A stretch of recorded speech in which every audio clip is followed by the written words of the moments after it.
we are going to discuss the monetization of network infrastructure with the stalwart of network monetization in the country, Shri Sudhir Kunder. Sudhir is the CEO of DE-CIX, the internet exchange that is leading the rare availability of internet exchanges in India, and they are ushering the much needed content to our networks for the cable operators. Sudhir ji, since the morning we have been talking about monetization or the challenges and solutions and need of upgradation. And we have established this thing pretty much sure with satellite, with terrestrial, whatever networking that we have all agreed and established that the network upgradation is happening and there is FTTH available across the country. Those who do not have FTTH right away, they are also embracing the upgradation, and they are institutional as well as independent efforts of capital infusion for enhancement and upgradation of the networks. Now, having the network established, the role of the exchange comes, because having an FTTH is as meaningless as having a beautiful view for a blind man, unless there is an exchange. The encashment of network is the important most thing, because there is a lot of capex that has gone from our pockets. What is DE-CIX doing? Please enlighten us about the DE-CIX operations and how do we pave the path or road that you show us. Thank you very much for having me out here. A very good evening, and just to give you a little bit of a context of what DE-CIX stands for in the first place. So DE-CIX typically would, when you see it as a DE-CIX. So DE stands for Deutsche and CIX stands for Commercial Internet Exchange. Although we are not an NGO, but we got formed 30 years back with the primary intention of making internet an easily accessible service offering and not one that is there only for the elite class.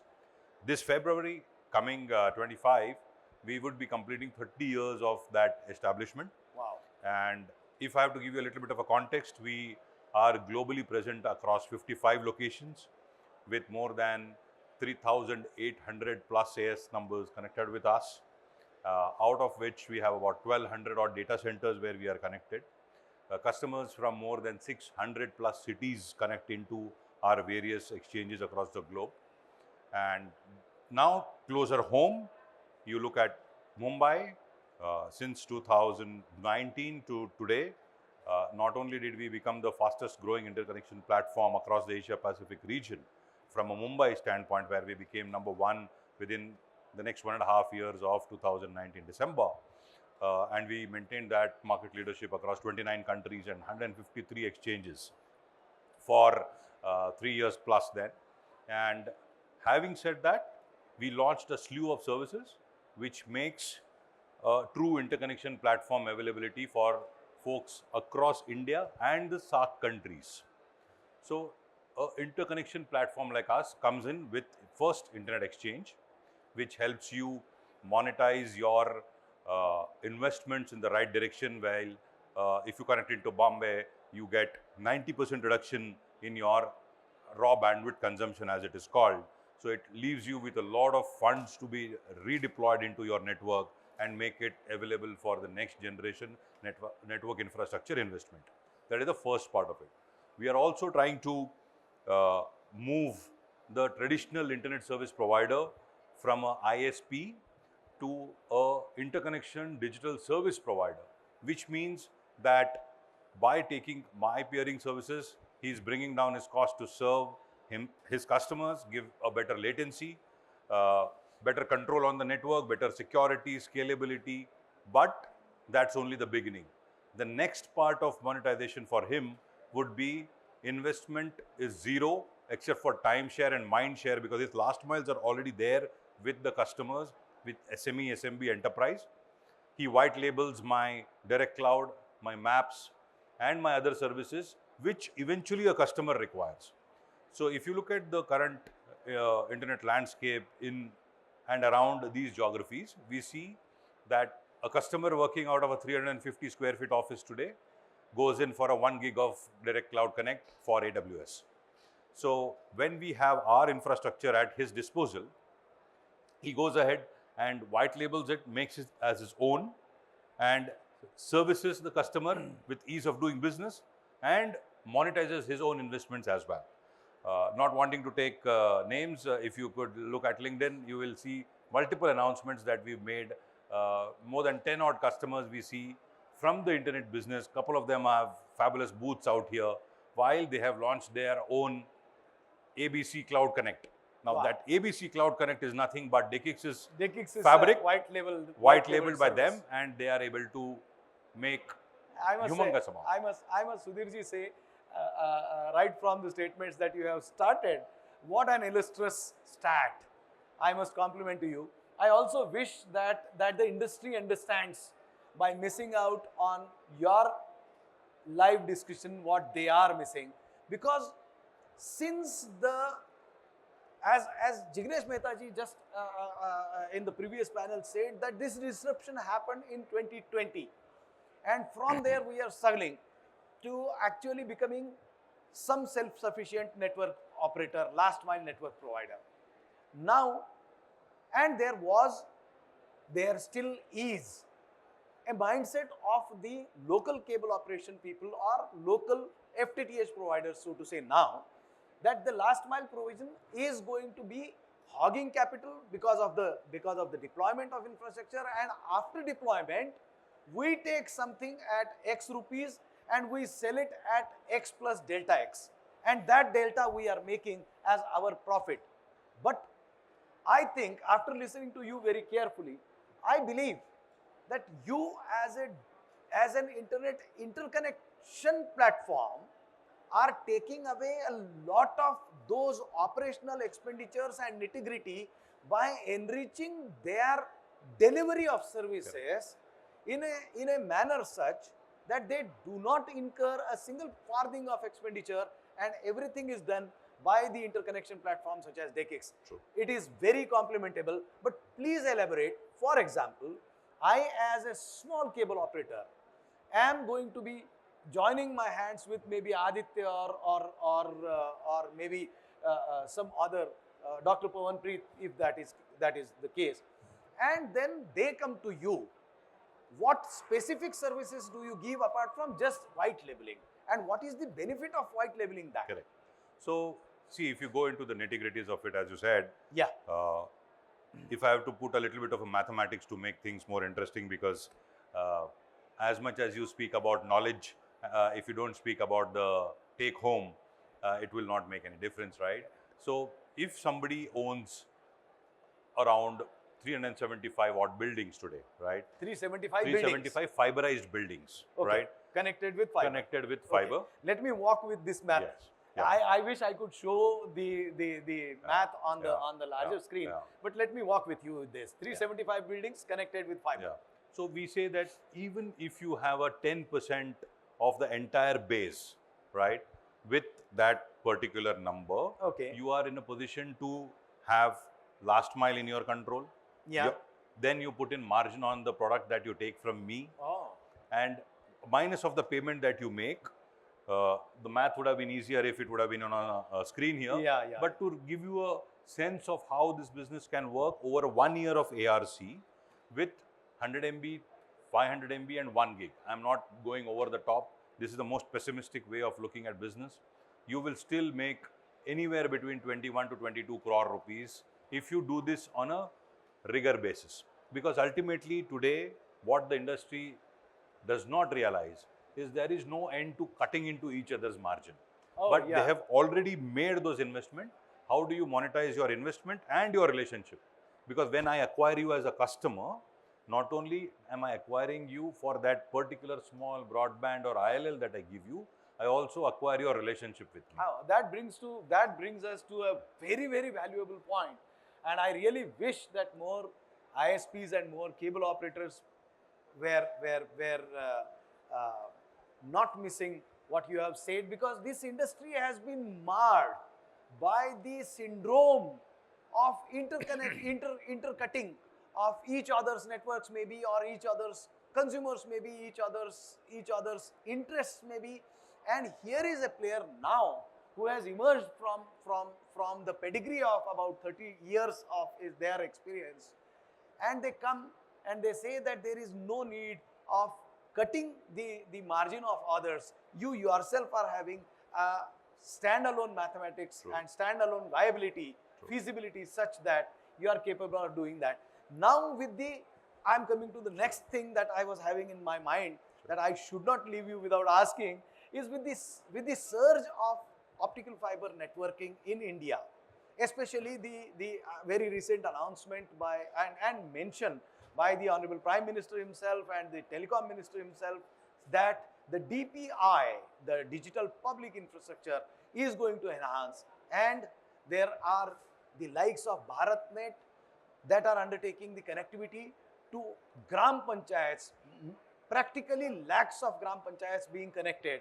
The role of an interconnect operator becomes more responsible and more visible. Now, being on this platform today, if I may ask you, what is the role of an interconnect operator such as DE-CIX in the parlance that is changing and in the surge of enhanced networking? See, this is a very often repeated example that I would give, that when we talk about Digital Bharat, Yeah, we need to speak about the 600,000 villages, yani 6 lakh. yeah, 6 lakh villages that we need to connect, yes, right? Today, as much as the new data is emerged, it is at about 2,14,000 villages that we've been able to connect on a decent, dependable fiber. From the headroom now is from 214 to 600,000, right? Yeah. Decent dependable is 99% SLA? Wow. Right. Wow. But in this, there is a big but. One player alone cannot run this kind of Herculean task. So this typically calls for a interconnection platform at various locations which are closer to the data consuming public. Today, That is the edge data center. no, edge edge data will is now, evolve over a period of time, but till the edge comes in, if an interconnection platform on a small scale also has to go beyond the Delhi, Kolkata, Chennai, Bangalore, Hyderabad, correct. to the hinterland, because if you see the data consumption pattern, you have the overall internet, wired plus wireless. From 2023, the stats have actually changed. Now, you see 438 million users of internet in the non-urban segment, urban segment becoming 378 million. Exactly. And if you allow me, in fact, a while ago we were talking about, are there two Indias in one India, that the chaste commercial people such as, of course, DE-CIX, or on the whole, the commercial world is targeted and is focusing their efforts into tier 1 and part of tier 2, the upper wafer of tier 2, and the tier 2 remaining and 3 and 4 True. are going to be left out. And on the other hand, you are seeing that the consumption is definitely is on the rise for the remaining lower portion.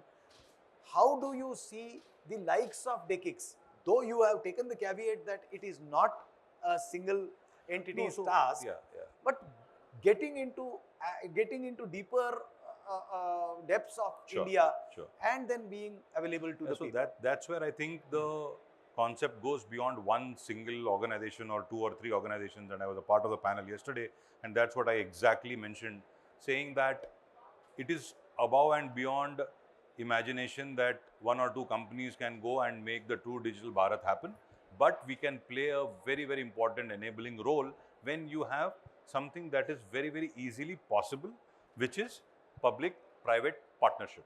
Oh, wow. So private guys like us bring in the technology, the wherewithal, the dependability, but when you have all these things bundled, unfortunately, we are also governed by commercial implications. Correct. And that's where the support needs to come in from a policy standpoint, which says that we as a nation need to make a true Digital Bharat, and that is where the PPP will happen. public-private partnership when it happens. So if I have to go to Nagpur today and set up an exchange, how is the public infrastructure being provided to neutral players like us? You know, it can be us and anybody else who is willing to go ahead and invest in Nagpur to set up an exchange, saying that up to Nagpur, the transport layer and the fiber will be on a public, deployment. And from there, you pick it up, you put up your own infra and make that ecosystem. We have studies in the European region where any region which becomes a internet exchange, interconnection platform enabled has seen tremendous amount of economic development in and around it. Obviously, Right. I mean, this brings me to two compelling questions. I will take the second one first and afterwards. First question is, when you are on one hand taking up all these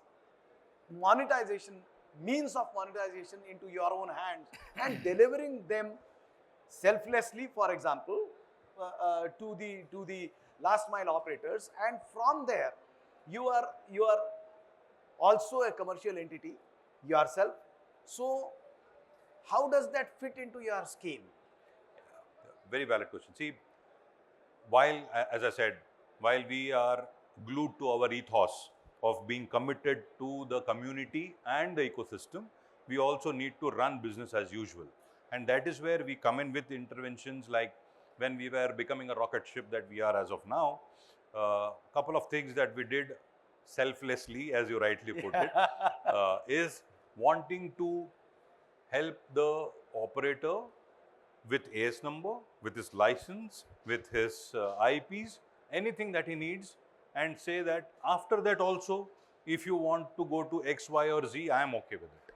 My job is to enable you. And Actually selflessly, so to say? yeah, because there was no quid pro quo, you know. Oh, yeah. So he can choose to get 100 rupees or a 500 rupee discount and go somewhere else. But I know the kind of quality service that I run. Today, tomorrow or day after, there will He be... would return back to you. So, Wow. so That is a fabulous yeah. So confidence. that's one part we did as a part of our growth journey, and which is what we do constantly. Very recently, we started off with something called as the DE-CIX Academy.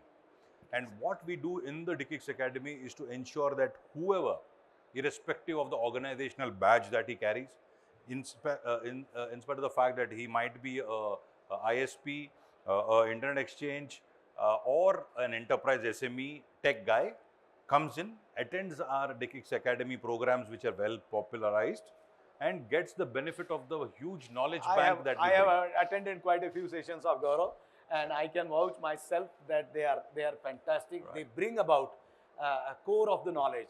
Compliments to you for that initiative, in fact. But I will also indicate, as I said, I have taken the second question first, but the first question that came to my mind is, you have made a mention of PPP. This actually is an extremely serious thing, and that seriousness, is the seriousness available with the sects of government? Is the seriousness that is available with the regulator? Is the seriousness that needs to be available with players such as you in your peer? And is the regulator doing enough? Well, couple of things that are good. Sorry. Yeah. The caveat since morning is that everybody was saying that there is a villain in every movie, and that villain is the regulator. Except for one panelist who said, after all, regulator needs to be a smart guy. And if he sounds or he looks like a villain, it is your fault, not the regulators. Yeah. However, Yeah. So this was the lighter note. Yeah. So see, it's a matter of perspective also. So I'll tell you, we were the first legally compliant internet exchange in India, right? And there was a gray area at that point of time. The government said that, yes, you need it. No, maybe no, you don't. Yes, maybe you do. And during those days, we went ahead and deployed whatever money we wanted to deploy to become legally compliant as per the government norms. The first thing that we need to always remember is, for people like us who carry a global reputation and an Indian ethos that we run with, whatever is needed to bring in the level of confidence within the government and within our customers is something that we will go ahead and do, irrespective of the kind of financial commitments that it makes. Having said that, when you become legally compliant, there are a lot of benefits also that come, which people oversee because of the haze that is got created. So when an enterprise comes to you and he knows that if you've not paid your AGR, you don't have a license, suddenly government comes and clamps you down, what will happen to my services? So it is very important for people like us to be on the right side of whatever is needed. So along with the AS numbers and other bunch of things, you also look after their compliances as well. We don't look after their compliance, but we ensure that we do the KYC. So indirectly, we ensure that people who really want to be on the right side are connected with us. If somebody tells me I will want delivery outside the data center, we don't do those jugards. I'm happy to let him go, because ultimately I believe that there is business for everybody to take, and whoever wishes to take that business is welcome to do. I will not give, because I believe a data center is my home and I need to at least pay the rent for the power, AC and security that I am actually going to be, Correct. you know. Correct. So that is one part of regulation. The second part, this is my part of the regulation. The second part of the regulation on the other side, and that's where a little bit of thinking out of the box from the people who govern policies will come into play, is the fact, how is it the expectations from the policymakers is what I wanted to make. So that is where I feel that, although a lot of my friends run that business, but I believe that if you want to churn money from the same industry, there is a better way of doing it rather than, you know, the current status. So I run a business, I give you a pin at 100 rupees, you sell the service at 600 rupees, the 500 rupees is unaccounted for. So how does the government look at plugging that gap, getting the right kind of taxation, so that they are then able to give the right amount of subsidies in the places where they want to go and do a PPP. So it requires a think out of the box, and not only for today, but for 5 years from now on, how do we want to be running after 74, 75, 77 years? If the gap is still 214,000 to 6 lakh, something needs to be done differently. Wonderful. That is fantastic. In fact, I am tempted to say that with DE-CIX, and especially my friend Sudhir sitting on the top of DE-CIX affairs in India, the operations today look like the global outlook and local application, and therefore the organizations and individuals such as yourself are going to bring the much needed change in the lives of the local cable operators. But I cannot leave you without asking this question, that what is, since the year as we churn, year over year, for the last 5 years we are churning this question, and my fellow panelists also, local ISPs and cable operators also, all of them agreed and been on the same mindset alike, that an upgradation needs to happen. What they have to run after the aggregation or after the updation has done is the aggregation or smart play. And I'm thankful that you are bringing that smart play. But to those who are still a little uncommittal to that updation or upgrade, what is your message from the SCAT 24 stage? See, it's pretty simple, and there's no rocket science. That when you see some people having built their own hockey sticks by virtue of following guidances that come selflessly in these kind of forums, or for that matter the conclaves that we run, where we go closer to the customer. Earlier we used to book 1 3-star, 5-star and call people from all around, but then we said that why make people travel in a city like Mumbai for 60 kilometers and 40 kilometers. Rather, I do a Kalyan conclave, I do a Noida conclave. So these are the things where there is no commitment of business that comes. We educate them, we enable them, we give them a paradigm shift, and then we really hope that is a lot of that money, but then that's the investment that we are ready to make as community players, you see. Wonderful. And players such as yourself doing this kind of investment, definitely, without hiding the fact, show that you are here for a very long term. You do not want to wind up and make a quick buck out of the situation.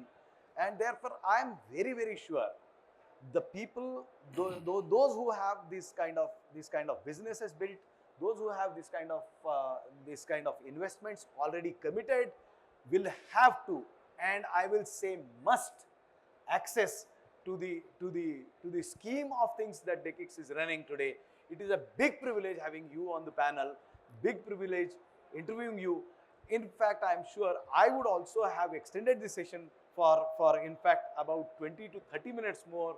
I am crowded, my head is crowded right now with multiplicity of questions, and technical and financial alike. But at the same time, given the limitation of the time and given the adequacy of thoughts that your statements have provoked in the minds of our audiences, I'm sure that those who access the philosophy of DE-CIX and access the schemes that you are undertaking and the welfare that you are doing in a way for the industry is an asset and will remain with the industry for a very long time. Thank you so much for taking out time. Thank you. It has always been pleasure interacting with you, whether on public or personal platforms, and it is an asset. I tell you, being friends with Sudhir is an asset on your persona balance sheet. Thank you so much, Sudhir. We are always It's an honor. as Thank you very much. honored Appreciate it. as you are. Thank you.